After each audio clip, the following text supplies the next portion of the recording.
All right, welcome back to podcast number 2 for Totum Realty Advisors, and keyword today being advisors. So we're going to talk about the difference between advisory work and brokerage work, I think is the topic du jour. Is that correct? It is the topic du jour. And what's the bourbon of the day, since we're constantly going to have a bourbon participate in our meetings? Today's episode is brought to you by the good folks at Four Roses with their small batch select. I think it's a combination of 6 different barrels. Is that what it said? Well, I don't have my glasses on, so you could read that component of it. All right. Well, while you are 6 unique bourbons filling up the glass, I'm going to read an interesting message that we received from a client recently that I think goes straight to the point of advisory versus brokerage. It says, I noticed a posting today. I'm assuming that means LinkedIn, by the way. But a posting today from a top, parentheticals, top brand name in real estate. It highlighted that the company was able to sell a building to its own customer for top price. It struck me as an odd way to describe the deal. I'm assuming that this customer would not like to learn that they paid top price for something mid-pandemic.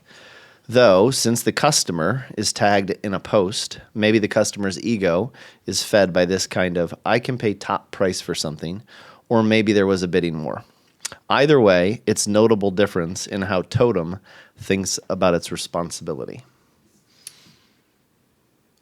Hands down, one of the most humbling messages I've received. I was going to say, that's a good humble brag right there. Right, as a business owner.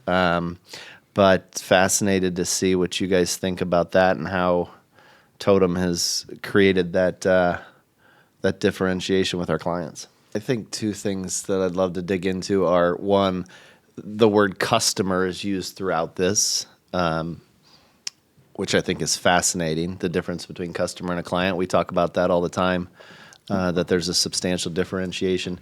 But I'm also intrigued, Paige, from your perspective, you know, how you ended up in this business and why Totum, because even in an interview process that we had with a potential client today, you know, it came up that from your perspective, the outside looking in, this was not an industry you were interested in or respected much relative to the brokerage side of things. Yeah, well, that sucks. It came across that way.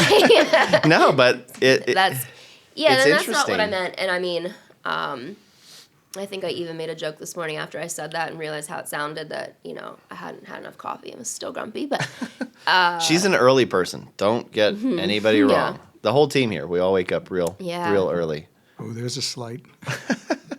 So I come from a hospitality background prior to converting into commercial real estate, and so it's just constantly like bending over backwards and putting other people's needs before your own. And I left a sales role to take the role that I took before coming to Totum, and I never wanted to be in sales again.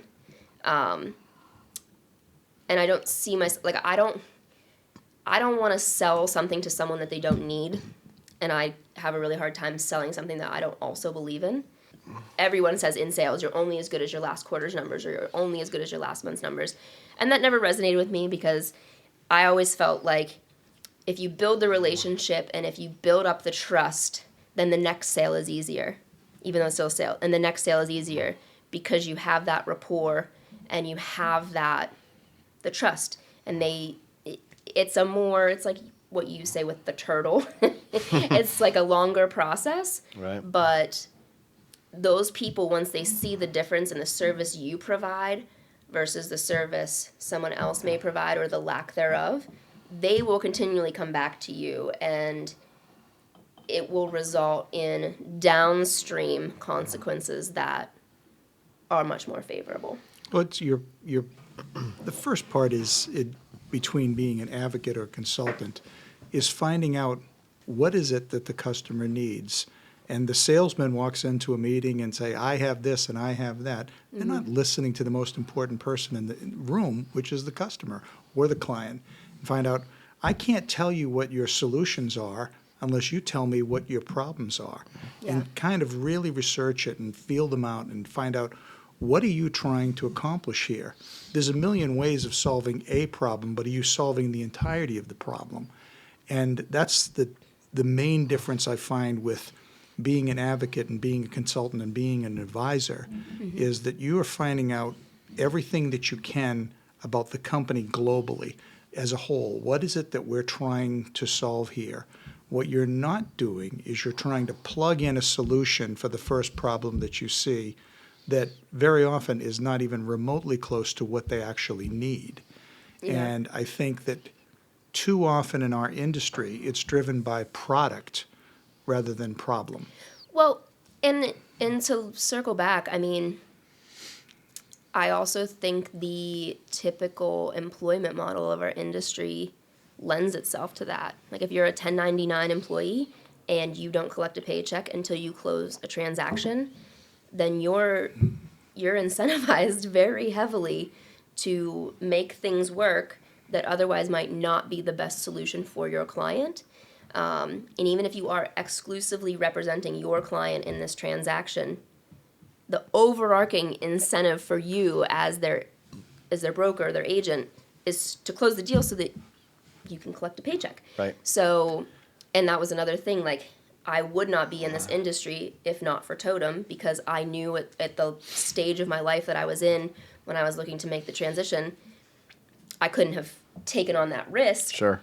And, but I think the model in general of having someone who is a 1099 employee that 1099 independent contractor. Yeah, So that's like the not difference employee. between like customer and client. Like they're not employees, they're independent contractors who by sheer definition are looking out for them, not Right. for the organization. And I think the history of how this industry started, like there was no such thing as tenant representation at the beginning of Of time when I started? when Michael got into the business, there was no such thing as tenant representation, but there was. But they have office buildings then. did they horse did. and buggy? No, They built them on caves. It was really neat. yurts. Thatch roof. Yeah. But in all seriousness, I mean, it was a product-driven business. So you represented the person who had the product, and then you were in charge of going to find a customer for that product. And if that customer paid more rent, the owner of that building paid you more money, which that kind of makes sense, right? If you own a building and you hire somebody to find tenants for you, and those tenants pay you more money, then it makes sense that the person who did that for you should get paid more. But I think, the tenant advisory side of the business or the buyer advisory side of the business, the really consultant side, where the industry has kind of lost its way is that it still gets paid that way. So the landlord still pays, tenant pays more rent. Both brokers make more money, which is kind of counterintuitive to what's right for the client. It's good for the customer per se, but it's bad for the client. Well, at the end of the day, nobody gets paid a fee until the tenant pays rent. Right. And when the tenant pays rent, so at the end of the day, the fee is baked into the cake of the rent structure. So ultimately, the tenant is actually paying for everybody's services, or the user, or the purchaser. They are paying for everything. Until there's a transaction that's made, there's no money to be divided up. And that has lent into the fact that most of the compensation models for, 95% of Right. the industry are all based on Nationwide, not just Yes. here, right? transactional. So consequently, advisors, brokers, and, we are advisors. Other firms retain brokers. Everything is based on a transaction model where if I do this transaction, it's based on this amount of value and it's a percentage of that. Even rewards are given. It's not just compensation, but accolades and, making the $1 Million Club and CoStar yada, yada. Power Broker of the Power Broker of the Year. It's all Right. based on what did you get somebody to spend. It's completely versus antithetical what you got them to say. versus the person who's actually paying the money. Right. You have someone who's, hey, I'm looking to solve this problem. I need X amount of feet. Well, how do you know you need X amount of feet? You have to walk them through the process of what are the ways I can solve what it is that I'm trying to do. And if you make the wrong decision at some point in time, it's always going to cost you more money, and somebody else is going to be receiving that compensation. So there was naturally a need for the advocacy model, for the advisor, the tenant advisor model, or the investment sale model, where someone's going to go and say, why are you doing that? You should look at the world in this way, or at least before you make a decision, have all your options open to you. Then there becomes the component of competing one landlord against the other. So it was a natural progression of what was going to happen to develop the tenant advisory role, the tenant representational role. Well, and a lot of times, like if you're the tenant and you're going to seek out space, the people that you're seeking out the space from, their world is commercial real estate. Whereas if you were the tenant going to look for space, that is not your world. That's not something you're well versed in. So I'm sure there's also, like, it's still wild to me that more tenants or end users of space don't better understand the options for representation that they have in going into that process. But I'm sure at some point in the table, some tenant got savvy to the fact that they were dealing with real estate experts on the other side, and they had no one on their side that really understood what was going on. Right. And that's what, I know that my experience is my experience, but other people haven't had the same experience. But I think it's still crazy to me that anyone would enter into a negotiation with a landlord that owns millions of square foot of space, and you make widgets, and you've never signed a commercial lease in your life, and there's no one sitting on your side of the table with you. When you know that the person across from you has made all of their wealth by managing real estate. Right. It's their absolute expertise. Michael why are always you says, what going you're into saying, that debate? they can give you a quarter and take $1, or what's... Oh, that's the reason why a letter of intent is 4 pages and a lease is 54 pages. I can give you $1 and take it back 7 times. Right. And you're agreeing to do it. And it's just not knowing all the aspects of this is the profit center. It's the Vegas thing, the house always wins. The landlord is the guy who's going to find a way to collect the money. And you are buying a service, but you can get it for less. And if you don't have someone that's negotiating on your behalf, Right. and not just negotiating on the aspect of a price per square foot or X amount of square feet or the length of the term, there's 100 other things that are going on in a lease, maybe even more than that. And you have to understand all of them. Like you said, the guy who's making widgets, he has no clue. Yeah. He is the rabbit in front of a den of wolves. We're working on one right now, which is crazy, right? So it's easy to play Monday morning quarterback in this business. So I try to hesitate away from that. But it's a situation where the tenant, they signed a lease 4.5 years ago. Their lease expires in 6 months. And they have a responsibility in the lease, which I guarantee nobody ever read. And whoever represented them on the inbound lease didn't point this out to them, but they've got the responsibility to replace the HVAC equipment if it no longer works. So they no longer need the space. They no longer want to be in the market, and they've got a $30,000 HVAC replacement bill in front of them. Which has a life of 20 more years? Where correct, they won't 20 even years. be in the building? And the unfortunate thing is they're asking for advice at this point, which it's really hard to give advice on that situation because it's really hard to fix a document that's already been signed. But how do I get out of this obligation that I agreed to I in writing 5 years ago Right. that I didn't look at? Yeah, it's a difficult thing. Mm-hmm. But and that's why you need somebody who's an advocate asking the appropriate questions and finding the appropriate answers. I'll never forget the first time I signed an NDA. And you're like, what did it say? I'm like, I don't hold know on, what rewind it the tape. Many people might not know what an NDA is. A non-disclosure agreement. It's Right. frequent if you're requesting information on a property that's maybe, there's income involved that the landlord doesn't want, obviously, the world to know what they're collecting in rents from the various tenants. Whatever the case may be, you sign a non-disclosure agreement saying that any information that you are provided on the property, you will not disclose it to anyone. It's the real estate equivalent of the Miranda warnings. Yeah. Which the first time I was like, oh, I hear them talk about signing NDAs all the time. Got one, signed it. Isn't that the whole point of the podcast? All the things that you're like, oh yeah, just pretend like I know these things. So let's learn Paige's more about it. F-ups. Learn from my mistakes.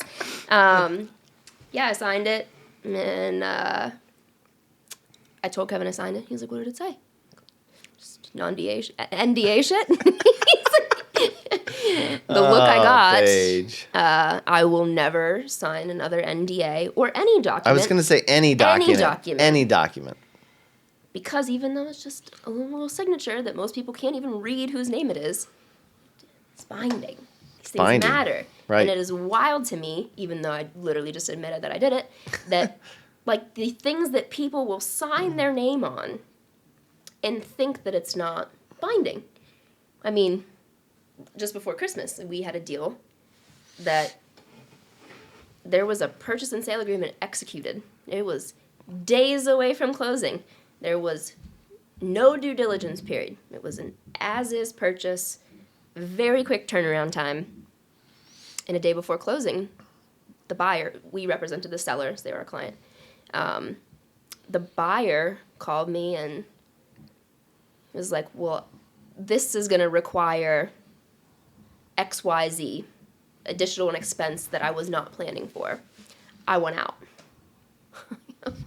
Buddy, a little late. I don't know what you thought that $30,000 you gave us was when you signed on the dotted line of this contract, but like, that means something. Right. And it's the financial commitments that tenants and buyers alike make without having an expert in real estate subject matter and an expert in legal matter advising is wild to me. It's wild to me.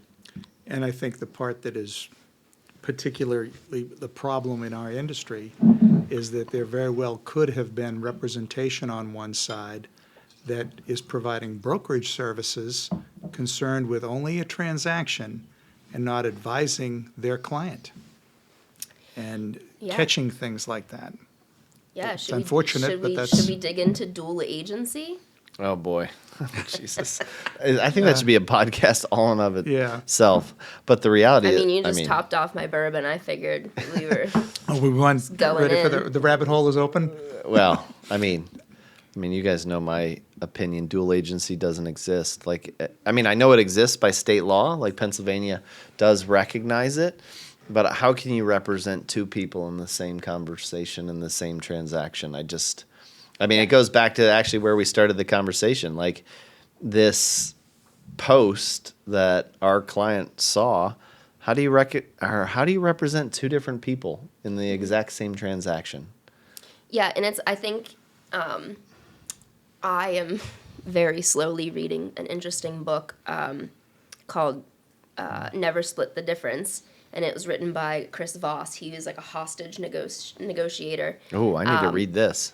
And he always says that a frequent mistake people meet in negotiating is just like taking the lazy way. And like if one person says 10 and the other person says 5, you settle on 7.5. And which is beyond arbitrary. Such a sloppy, lazy way to negotiate. Because in order to be a tactful negotiator, you need to understand the full scope of motivations on either side of the table. And to your point, if the same broker is on both sides of the deal, you are very literally splitting the difference. No one... Well, you're not advocating. Yeah, you're advocating for you to get a transaction done. And That's exactly what you're doing. And in the end, Right. it just becomes a, how can we appease both sides? It's not a win for anyone. Right. You're just appeasing both sides. Yeah, and I wouldn't even go so far as to say it needs to be a win for somebody, because I don't think all negotiations need to end with a winner or a loser. But how in that example can either party feel like their best interests were actually taken care of? Right? It's just Yeah. not possible. They can't. They can feel comfortable about the transaction that they made. The outcome. They might feel comfortable about, the relationship they built with the person that they were, doing business with. But there was not an advocate on either side. No. It was And I just mean- someone who facilitated a transaction. Facilitated, And right. I guess if you go into a negotiation and you want to be in this building, like this is the space for you for whatever reason, and you're willing to pay more or whatever the case may be, I guess maybe then you wouldn't care. But But I think you do, and I think that's actually a really good segue to the project we just worked down south, where client absolutely said we are going to be in this building, no matter what, which makes it really hard on us to create the best leverage. But they said we're going to be here. This is where we're going to be. End of story. But at the end of the day, the landlord was going to invest a pretty substantial amount of money in the space. And the landlord wanted to cap that at a certain dollar amount. They wanted to say, all right, we're going to invest $65 a square foot. Well, construction prices are rising astronomically right now. So we sign a lease. What happens if construction pricing raises another 10%, 20% between the time that we sign a lease and we actually do the construction?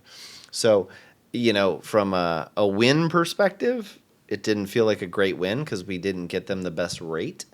They actually probably are paying a premium relative to the market. But we did convince the landlord to absorb all construction risk. So, sign the lease yesterday. Construction prices go up 40% tomorrow. Not our client's problem. Yeah, and I'm going to go back to the advocacy part of it. When you initially met with your client, they told you this is what we want. This is the outcome we were looking for, and your job is to go down the road and protect them. As their desire to be in that building might not be the same if they got a $50 a foot construction bill, and you solve that part of it. Right. You're asking them what do you want to accomplish? What is your reason for that? That doesn't mean we're giving them the reasons. We're just advising them on these are the things that can go wrong. These are the things that can happen as we go through this process. I'm trying not to use my hands as I talk, and I find it to be very, very difficult. I got yelled at this the other day. But no, it's just what is it that you're trying to accomplish? What are you looking to do? And let me map out the path for you. Because there's a lot of lions and tigers and bears out there, and you want to make sure that a transaction is one moment in time. But your life in this space is going to be for a very long period of time. And maybe you're not going to be as happy once you get into the space. You want to make sure that you're protected all the way through it. And there's not, that goes back to it's square footage or size of space. There are a million other things that you can negotiate to protect someone as you're advocating for them. yeah, and even still, I mean, I don't know how anyone outside of this industry can understand the difference, like truly understand, I think a lot of people get caught up in this is the rate per square foot here, and this is the square footage, and this is what I'm paying. I'm over 2 years in now. Cocktail party. I'm real over estate. 2 years in now, and I still call Kevin on a monthly basis Where's this going? I'm and not sure. say that this is quoted as modified gross, but this isn't adding up. And he's like, well, that's their definition of modified gross. Right. Even within the industry, people in the industry, landlords that do this day in and day out, it's never the same. So until you really dig layers deeper, which even 2 years in, I still have to question it every time. I say I still, like it's been a long time. Like I have to question it every time. I don't know how, as the tenant who never plays in this space, you could navigate that effectively. That's because they don't know. Well, right? And that's the true value that you bring, way beyond whatever fee you're going to pay an advisor. The true value is because that's the gift that keeps on giving. You make a mistake at the lease signing, Right. And that's a price that escalates constantly. We have another client that off the top of my head, I don't know the exact numbers, but when they went into their space, let's say they were paying $22 per square foot. Well, that number right now is closing in on 40 with all the operating expense pass-throughs, because the entire risk of operating that building was transferred to the existing tenants Even that if are it's in the space, 90% vacant. even if it's 90% vacant. Right. The cost of operating that, and that was all fully agreed to and went through legal process, scrutinized by those guys, and they missed it because they don't do what we do. They don't see the reasons or the ways that a landlord can extract that money from you. Yeah. Wasn't Yeah. it something like when they got the annual bill, it was equal to like 3 months of their rent or 6. something? Oh, Yeah, 6 months. And they get that surprise package every year. And their lease was, 15 years? It was a long-term lease, so there was an obligation that they know whatever happened then is going to happen now. And unfortunately, we are the guys that give them the news, oh, by the way, wait till you see next year's bill, because these are the things that are going to occur. Right. And there's no disincentive to the landlord because he's got somebody else paying his bills. He's transferred the risk of operating the property to the tenants. so should we talk about exclusivity, or do you think Sure. we've discussed that enough in what we've already? No, I don't think we've talked about exclusivity so much. I mean, I feel Also, like it could be an entire topic. Is And- it En Fuego in here, or is it me and the bourbon? It might be you in the I bourbon. am on fire. Just to stay on the tenant advisory topic for a moment. Just detract from my premature hot flash. Yeah. Okay. Okay. Yeah. Just to say the tenant advisory thing, we don't just represent tenants. We represent investors that are looking to operate their property more efficiently. So if these are somewhat market conditions, you actually know that these are how buildings are operated, and sometimes they don't even understand what's in their leases to make the lease more profitable. What? No, well, No, I can't say that out loud. these are all things that if you're hiring someone who's truly skilled at their craft and understands real estate, they're going to understand it from both sides of the table. Even if you're at an octagonal table, they're going to understand it from the lending side, from the leverage side, from the operational side, from the tenant side, from the landlord side. This is everything that goes into that stew that's commercial real estate. And I'm glad you mentioned that, because I was having a discussion the other night. Well, it was a couple months ago now, but with someone who's, a very successful, a well-respected guy in the Pittsburgh commercial real estate world, and he was saying that generalists in commercial real estate don't work. That you can't be a generalist. That you can't be on both sides of the deal. You can't work in industrial. You can't work in office. You have to have a specialty. You have to have a silo. And I disagree. I mean, I was certainly not going to look this man in the face who's been in the business for 40 years probably and say that, but that didn't make any sense to me, because how can you be a great tenant rep agent or tenant rep advisor if you've never seen things from the landlord's perspective, if you don't know how the landlord's assessing the deal? 100%. And, and then I think the difference between industrial versus office versus retail, the strategy is all the same.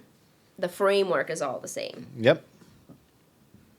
There But are different. I was very There's nuances for surprised sure. by that comment, because it's like, how can you be good at a game if you only know one position? But I think where that's coming from, and right, wrong, or indifferent, where we have kind of strayed from the norm, is that philosophy is that you're selling something, right? So if you know every single thing about every industrial transaction in Western Pennsylvania, for example, then it's easy to walk into a room to a customer, not a client, but a customer, and say, I know every single thing that happened in the last 6 months, and that's the only thing that I know. And so therefore that information can create opportunity for you, right? So it's a philosophical thing that is, I know exactly what XYZ company paid for rent in this building right down the street, so therefore I'm advising you better, but really they're not advising you, they're trying to walk you into a transaction. What? No, it's all good. What? No, finish your thought, because my thought was like a forward thought. Okay. So, but I think the client expects you to be able to say, that's great. That information is really important, but I also want to know what's going on with my business in my exact situation. And maybe that information's relevant, maybe it's not relevant, but I think that the industry has created an animal whereby you better need to know everything about that specific market and that product type, otherwise you're useless. And I think we've kind of bucked the trend in that regard. I could also agree that you can know everything about every other real estate every other industrial transaction that's happened in the 9-county region of Western Pennsylvania. Right? And if you can't, we may need to cut this. But if you're on a tour with someone who's interested in your property and you can't answer any questions about that specific property, I mean, or answer an email when someone reaches out to inquire about your property, I just think that the general business, so like if you're representing a property, you know that the tenant's representation, when they send an email about the property, they greatly appreciate a prompt return with comprehensive information that they have asked for. Yep. So, why doesn't that happen? Because they don't know. Because they've never been on the other side of it. Because they only know their specific That's what I'm saying. thing. I mean, but that to so the from a subject matter expertise standpoint, sure, but from and being to the effective, customer's perspective. Well, hold on.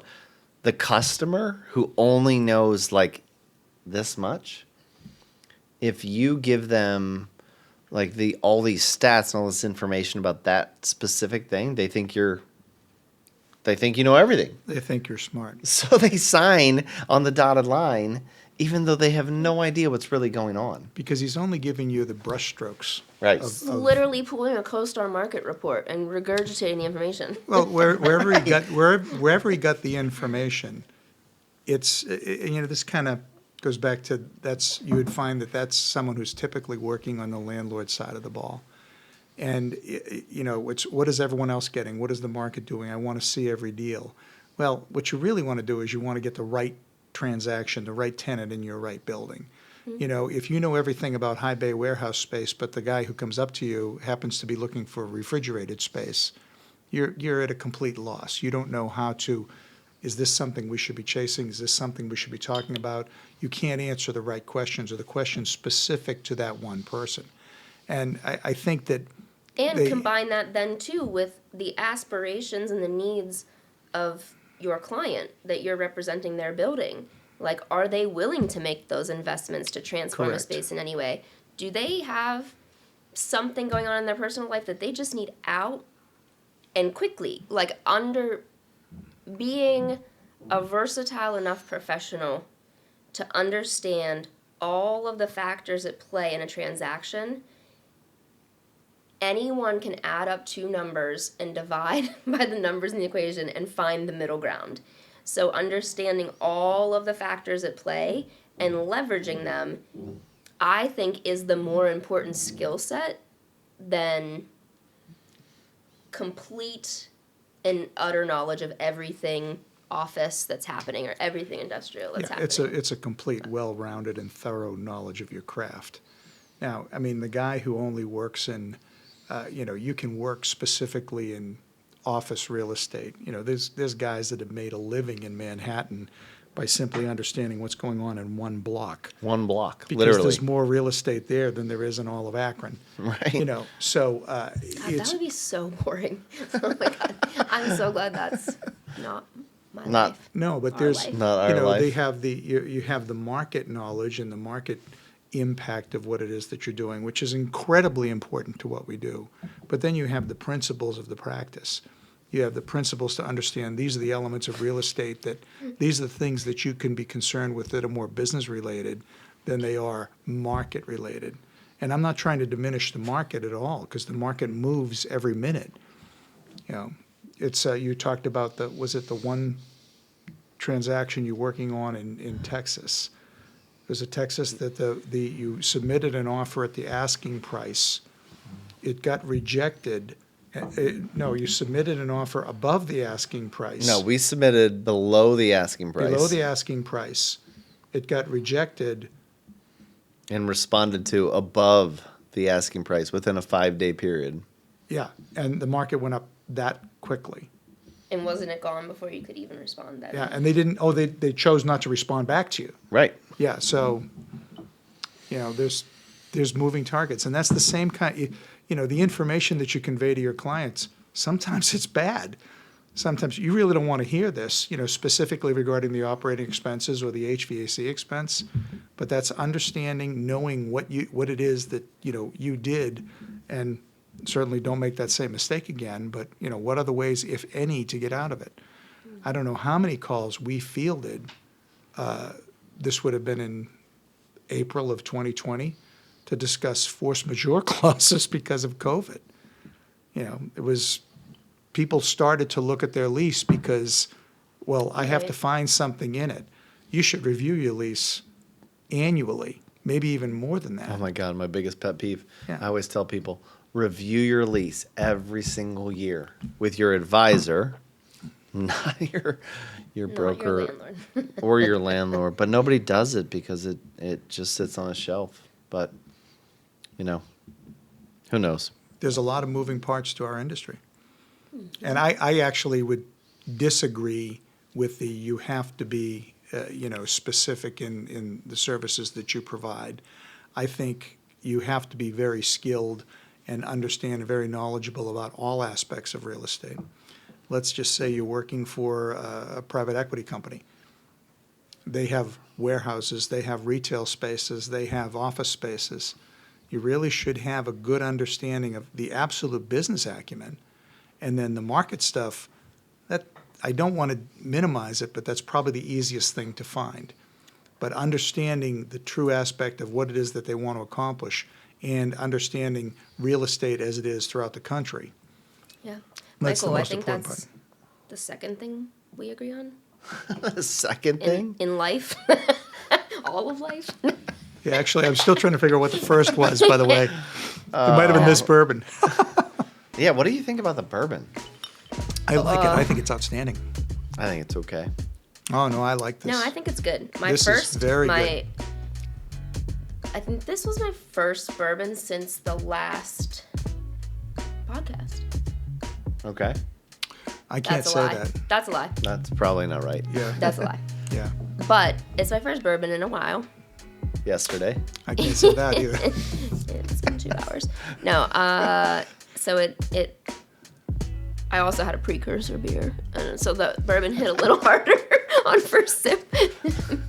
But I like it. No, I like it. I think it's got an interesting bite when we started, but now it mellows out nicely. Yeah, I think it's good. I got the bottle of, which we already still have some, the Four Roses single barrel, which is like a step down from this one, because I wanted to do a side by side, but I guess we'll do that off camera. So full Cheers. circle. No. So full circle. It's an interesting space that we play in. There's lots of advisors. There's lots of brokers. There's lots of transactions that happen. And I don't think we'll ever solve what that is, but we're really committed to the client, not the customer. And we're excited about it, which is why we're so passionate and talk about it at length for too many hours probably. But we're very We'll probably thankful. go for like 2 more. Yeah, we're very thankful to our client who sent this message that started off the podcast, Yes. who clearly recognizes the difference between client and customer. And if you're watching, thank you. And we look forward to round number 3 coming soon. All right. Take care.